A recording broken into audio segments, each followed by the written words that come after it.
Kato mitä se on mulla. Mulla tuli niin paha. Niin.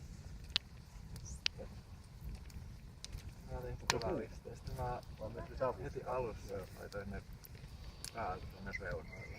Lastalla.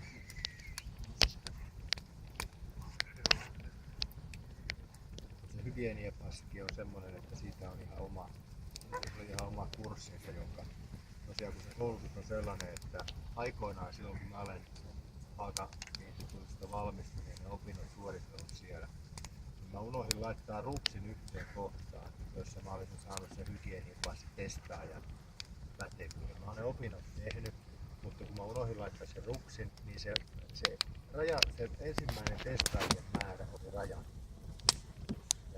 Mä en tiedä, onko se vieläkään. Pitäisi joku pieni lisäkurssi käydä, että saisi tavallaan sen